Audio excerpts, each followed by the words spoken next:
On today's episode of Locked On Wild, 3 things to take away from John Hynes' post-game presser after a big 5-1 win against the Florida Panthers, including disciplined hockey and the top line knowing when to take their shots.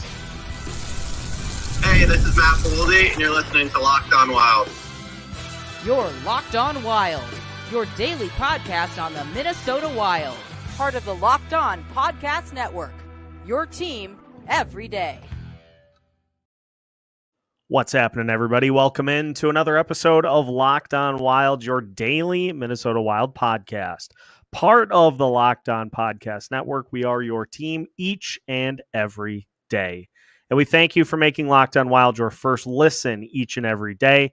Make sure you subscribe on YouTube and your favorite podcast platforms so you don't miss out on any new episodes throughout the week. Today's episode of Locked On Wild is brought to you by Game Time. Download the Game Time app, create an account, and use code LOCKEDONNHL for $20 off your first purchase. On today's episode of Locked On Wild, we take a look at 3 of the biggest keys from John Hynes post-game after a 5-1 win over the Florida Panthers. We'll talk about playing more disciplined for the Minnesota Wild this year.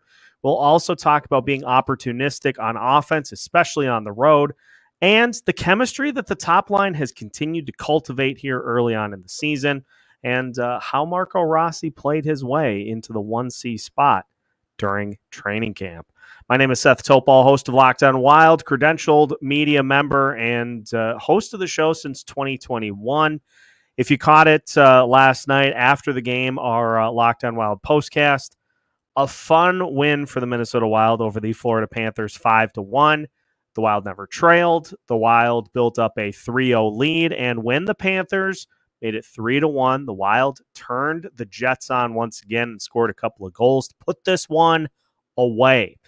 And one of the things that I think was most impressive about the win against the Panthers was the fact that a Panthers team that was near the top of the list. In fact, I do believe they were number 1. Actually, they are not number 1 in power play percentage, but they're still really good on the power play. They've got a ton of really good weapons on that unit, and the Wild did not give them a single opportunity to go with the man advantage. And so let's hear from John Hynes, his thoughts on the Wild playing a more disciplined game, which it sounds like was a focus all the way through training camp too. When we talked this morning about how daunting their power play was, I think I joked with you about not taking any penalties, and obviously just a clean game all around, 0 penalties. Yeah, I mean, that was a big factor again tonight. It's something that we've really been harping on since training camp, is just that play smart of the game, and not being just a hard team to play against, but a hard team to beat. And I think when your penalty discipline is there, you set your team up and you set the game up where you're going to, not give the 5 best players on the other team opportunities to be able to put you under duress.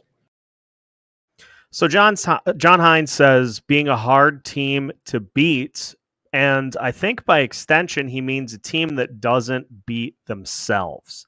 This was something that we saw a lot in last year's team. That had the 3rd worst penalty kill in the entire league, is you just put yourself at such a disadvantage by giving the opponent opportunities to go on the man advantage, to get power play opportunities, or to get odd man rush opportunities on turnovers, especially in the neutral zone.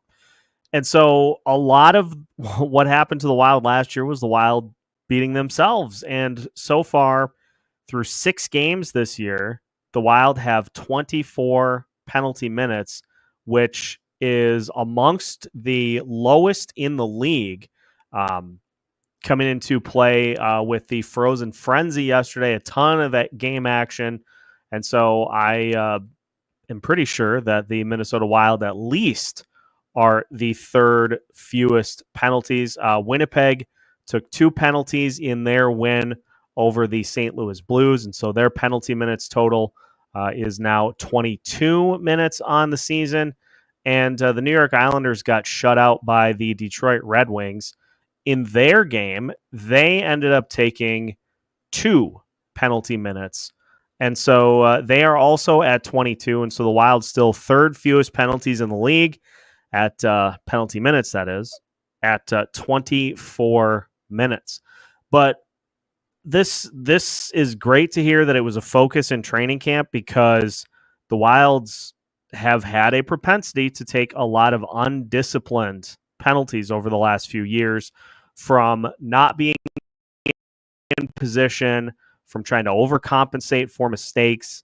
And so I'm glad that this was a focal point to try to erase that from the repertoire of this team, to allow them the opportunity to not have to make as many shorthanded saves as they have over the last couple of seasons. Because if you look at where the Minnesota Wild have been at over the course of the last few seasons, they have routinely been amongst the most penalized teams in the league. If you go to last year, the Minnesota Wild had the third most penalty minutes in the league at 938. The only teams above them were the Florida Panthers and the Anaheim Ducks.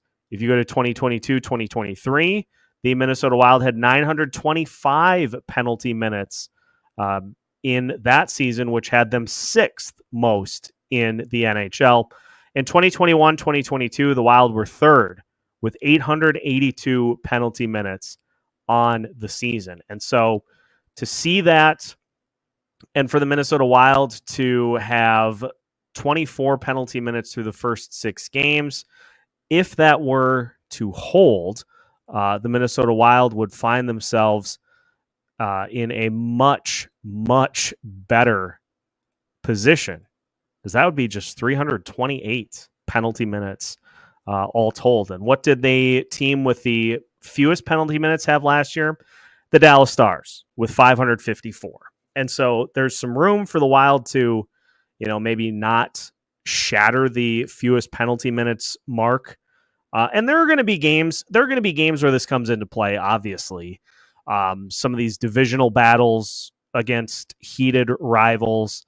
Some of the games against other teams that like to try to be super physical too. So it may not be that it stays like this forever, but the fact that the Minnesota Wild have focused on not beating themselves, I think, is a big key to their performance so far this season, because a lot of these teams have really, really good power plays, and you'd expect that, because then they get the advantage. And if you don't give that to them, you give yourself the opportunity to beat teams more frequently at 5-on-5 play, as opposed to, rolling the dice with the penalty kill. And so far, the Wild's penalty kill, 75% on the season, but it is in a much lower attempt level than we've seen over the last few seasons. And we talked about that going into the season. Like, at the end of the day, it can be a personnel issue, it can be a scheme issue, or it can just be the fact that the team is taking too many penalties. And I did not expect that would be the one that would be addressed, would be the team taking too many penalties. But John Hynes coming in and trying to do things a little differently here on his watch, more disciplined hockey is very, very okay with me. And we'll see if it sticks, because the more that it does, the better opportunity the Wild put themselves in to pick up wins as the season continues. So good, disciplined hockey and not beating yourself is a really good philosophy to have. Seems like it should be common sense, but at the end of the day, hearing it said out loud is something I'm hugely in favor of. So disciplined hockey, first key to what we saw and what we heard from John Hynes after the game. We have plenty more to get to here today. We'll talk about the top line continuing to do elite things with the puck. And we'll also talk about opportunistic offense, especially on the road, as we continue today's episode of Locked On Wild after this. Today's episode of Locked On Wild is brought to you by Game Time. College football, the NFL, the NBA, and the NHL all in full swing, which means there are no shortage of opportunities for you to watch your favorite teams in action at the best arenas around the country. And Game Time is going to make it as easy as possible for you to get your tickets, so you can spend more time worrying about where you're going to tailgate, where you're going to eat before the game, or where you're going to go after to continue the night's celebration. Plus, Game Time has a new feature called Game Time Picks that makes getting tickets for your favorite live events even easier. Game Time Picks filters out the fluff to show you only incredible deals on great seats so you don't have to waste time searching through thousands of tickets. Take the guesswork out of buying tickets with Game Time. Download the Game Time app, create an account, and use code LOCKEDONNHL for $20 off your first purchase. Terms apply. Again, create an account and redeem code LOCKEDONNHL for $20 off. Download Game Time today. What time is it? It's game time.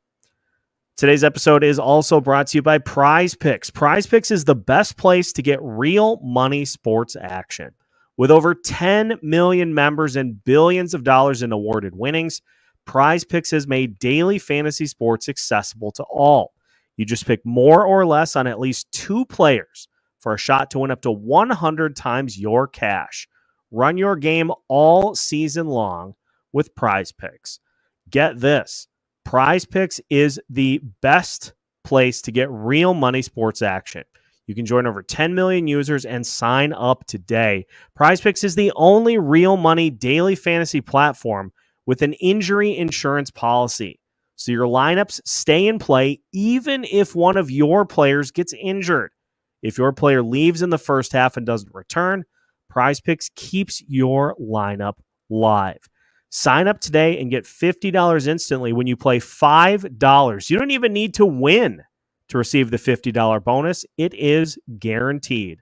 So download the app today and use code LOCKEDONNHL to get $50 instantly after you play your first $5 lineup.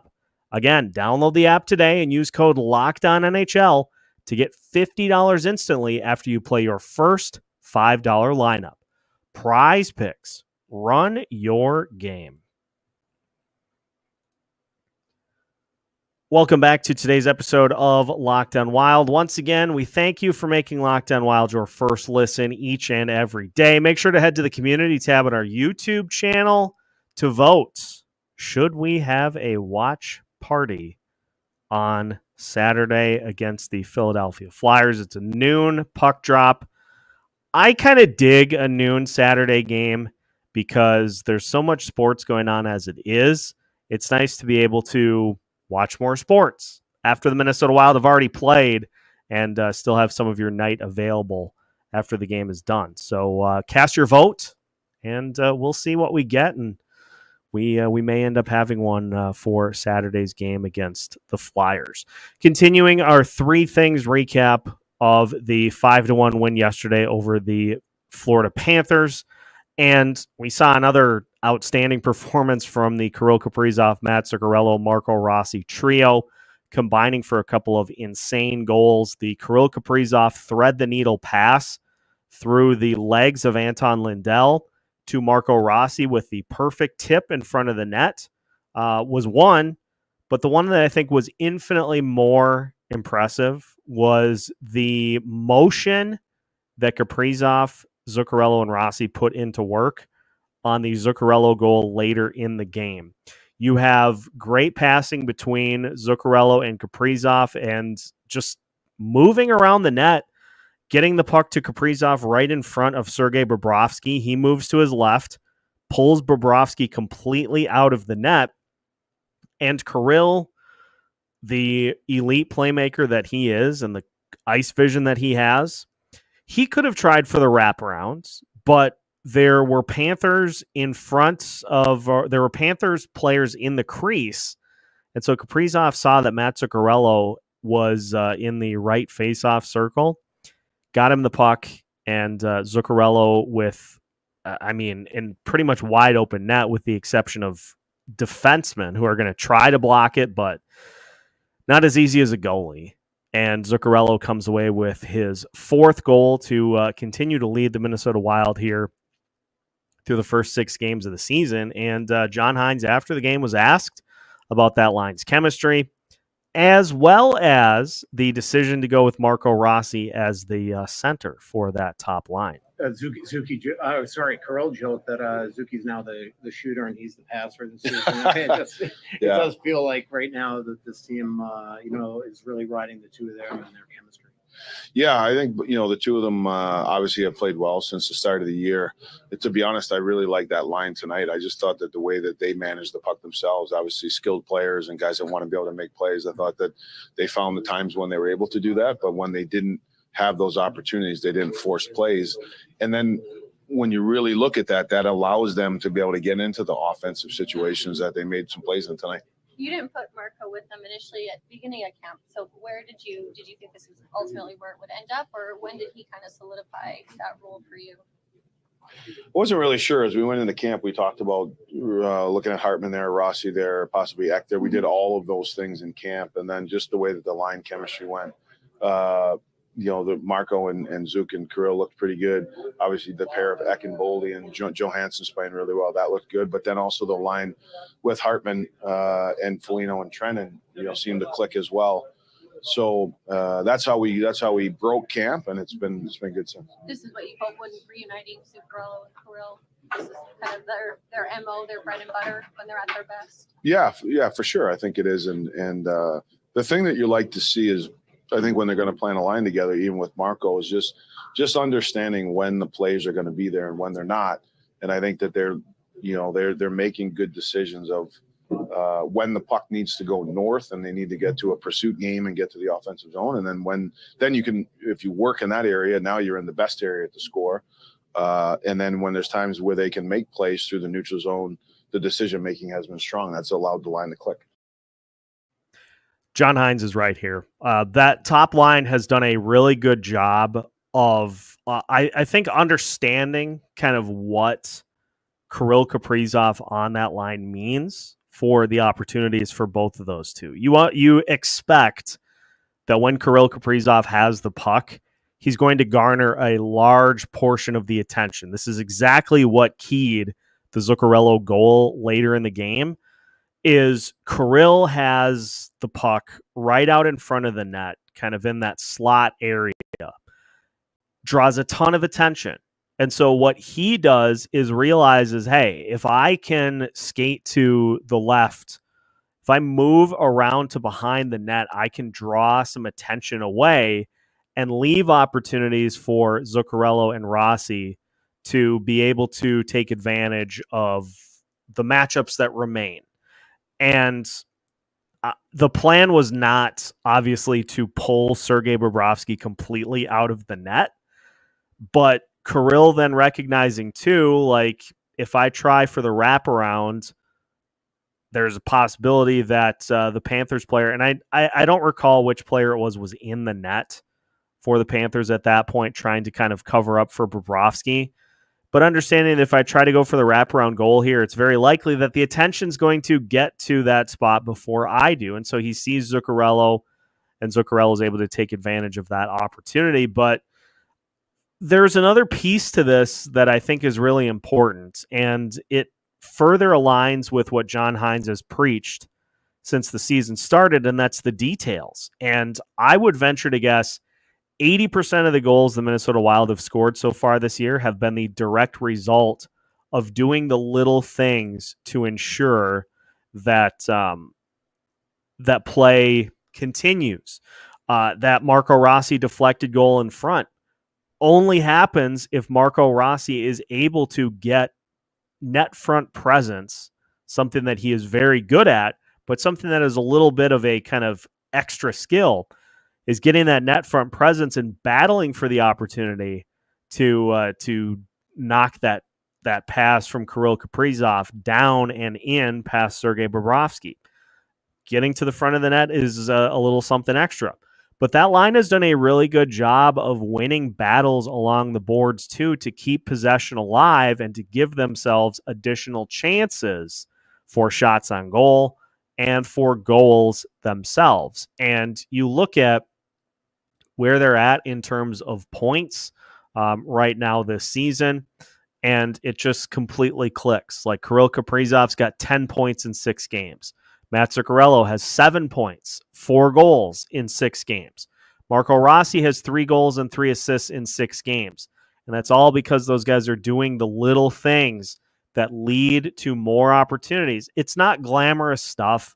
It's not stuff that, unless you're listening to a podcast like this where we really dive into the details, it's not stuff that you hear about, but it's stuff that coaches point out all the time because it shows that guys are doing extra to ensure that plays continue and you allow yourselves opportunities to come away with goals and points. Something that the Wild did not do consistently last year. And now this year they are doing a much better job of it, and the results speak for themselves. 4-2 through the first 6 games of the season. Haven't trailed in any of the games so far this year. Marco Rossi has a 5-game point streak. Like these are all the results of doing the extra, doing the little things, knowing when to, as John Hynes said, knowing when to take chances to really be aggressive, and knowing when to maybe play for another opportunity. We talk about this team. It feels like they need to shoot infinitely more than they do. And sometimes that's true for sure. But I think they've been really opportunistic and have been pouncing on opportunities, which has led to the success that they've had so far this season. And speaking of being opportunistic, that was on full display for the Minnesota Wild in this one against the Florida Panthers. Shots were a little hard to come by at the beginning of the game. Wild didn't matter. They didn't care. They still took advantage. And so we'll talk about being opportunistic on the road as we continue today's episode of Locked On Wilds after this. Today's episode of Locked On Wild is brought to you by FanDuel. Hey, NFL fans, you can start the season with a big return on FanDuel, America's #1 sportsbook. So when you get a hunch in the middle of the game, you can check out the latest stats, view live play-by-play, and so much more on the same page where you place your bets. Plus, you'll get started with $200 in bonus bets guaranteed when you place your first $5 bet. Doesn't even have to be a winner. You could have had the Florida Panthers in last night's game, and you still would have gotten $200 in bonus bets guaranteed, or you correctly picked the Minnesota Wild to cover outright. $200 in bonus bets guaranteed. Regardless of the result, a $5 bet gets you $200 in bonus bets guaranteed at FanDuel.com. So head to FanDuel.com right now to take advantage of this great deal. FanDuel, America's #1 sportsbook. Final segment of today's episode of Locked On Wild. Once again, we thank you for making Locked On Wild your first listen each and every day, and want to thank everybody that tuned into last night's Locked On Wild postcast. 92 people was the high water mark in last night's game, and great discussion, great questions. What more can you ask for after a fun 5-1 win over the defending Stanley Cup champions? And it's interesting because you look at what this team has done so far, and through 6 games, they have not trailed for a second. Now, is that going to be something they stretch to the entire 82-game schedule? Of course not. But I think it does really speak to the things that are different for this team this year compared to last, and just taking advantage of opportunities, especially on the road, and being able to, weather an early storm from the home team and go right out on the other end and score a couple of goals to put yourself on top. Is this becoming muscle memory, just scoring first, building the lead? Tonight it was kind of economical, not a ton of shots. They kind of came in spurts, but very opportunistic. But does this become easier the more times the team does it? You kind of get in the groove of that? Yeah, I don't know if it becomes easier, but it's nice when it happens, that's for sure. And I think the chances we got, the first goal obviously was a net front. We knew we had to get in on the inside. We've been preaching that. Marco does a great job. Kirill slides it in there to him. And then obviously on Boldy manages the puck at the offensive blue line. He goes in. Then it's a, below the goal line to slot play. So there were, although we didn't have a ton of shots, I thought that the opportunities we had are how you need to get them, and we're able to capitalize on them. At the end of the first, when you scrambled all the lines, are you doing that to get Kirill extra shifts, especially no special teams in that period, things like that? No? Yeah, it was just kind of a little bit of a feel, just an extra offensive zone shift here or there, and keep him going. I thought that everyone was, the team was playing well, but for him, I think it's good when you can pop him out there on some different lines as well. And that's all that was. Lots to digest there, because I love that John Hynes is like, well, if we get the opportunity to give Kirill Kaprizov some extra offensive zone shifts, we are definitely going to do that. I want to show you the heat map for the Wild game against the Florida Panthers, because it keys in on something that I think is a huge piece of why this team seems to have had way more success scoring this year than they have in previous seasons. So let's pop this up here on the screen, and just look at where these goals on the left side of the screen came from for the Minnesota Wild. So you have one goal from the right side face-off circle, 2 goals from the left side face-off circle, and then a goal directly in front of the net. And look at how red that look at how dark blue that area is for the Minnesota Wild, right in front of the net. This has been a key focus for John Hynes since he started. It kind of started to come into fruition last year, but having had the opportunity in the offseason to really put everything into motion, getting to the slot and attacking from there in has been a huge point of emphasis for this Wild team.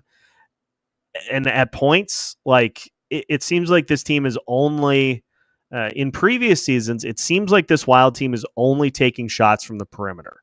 It seems like that's the only spot in which they are able to get shots on net. And now we've seen the heat maps of pretty much every game that the Wild have played so far this season. And if there aren't goals from that direct net front area, that slot area between the 2 faceoff circles, there are a ton of attempts. And it's pretty simple. You give yourself a much easier chance to score if you get to the high danger areas of the net, which is that slot area, that direct area in front of the goalie. And this happened against Seattle. Honestly, the heat map was perfect offensively for the Minnesota Wild in that one. And because all of their goals were pretty much slot and in against the Kraken. And it seems like they've had one of those at least every game so far this season. And so getting to the slot, getting yourself in those areas right in front of the net that you give yourself the best opportunity to score. But then again, let's key in on the Marcus Johansson goal. That goal doesn't happen unless Matt Boldy is able to win some battles along the boards, and he gets the puck in the neutral zone. He's able to push it past a Panthers player, but then he goes and he tracks that puck down. He pulls the extra attention in right towards the goalie, and he's able to get it to Marcus Johansson in that left side face-off circle, who is ready for the one-timer. He unleashes it and is able to get it past Sergei Bobrovsky. And then Joel Eriksson, same thing. That left side face-off circle, he goes up there. That was later in the game when it was pretty clear that Sergei Bobrovsky was fighting it. Gets to that left side face-off circle, lets it fly, and the Wild add another goal there. Early on in this game, the first probably half of the first period, it was the Florida Panthers doing most of the heavy lifting from a Corsi standpoint and from a shots standpoint. But then after that, the Wild said, all right, it's time to get to work. They go grab a couple of goals, and they just never look back. And we talked about it a little bit in the postcast, but I will mention it once again. It's just the resiliency that this team has shown so far this season, being able to handle some early pressure from their opponents and to just brush it off and go right to work offensively, get to those high scoring chance areas. That's a large reason as to why the Wild have been able to grab these early leads and to add to them before teams can really even kind of get set up and get what they want to do offensively going. So it's something too that is entirely dependent on your style of play. And so maybe scoring the first goal in every game is not sustainable. But if you just continue to push offensively, and if you're opportunistic when you're playing a team on the road, if you're opportunistic and can make those opportunities count, that's how you flip road games. That's how you flip road games in your favor by getting the early lead, taking the crowd out of it, and then the next thing you know, you come away with a pretty solid win. The other thing that I like too is because I saw Russo tweet about it in the final waning moments of the second period. I like that John Hynes is pretty deliberate about trying to get Kirill mixed in with other lines to kind of, you want to try to get him in situations that the opponent is not looking for necessarily, especially on the road, because they see Kaprizov, Rossi, Zuccarello come out there. They're going to throw their top defensive line to try to not neutralize them. But if you get Kirill opportunities to kind of mix in with other guys, that's not as predictable, and that is something that then your opponent is kind of handcuffed by. Is, well, okay, Kirill is playing with these guys now, and so do we throw that same line? Well, then the Wilds, if you get that top offensive or that top defensive line out there because Kirill is with, 2 fourth line guys, all of a sudden then the Wilds can flip and they get that line, they create mismatches.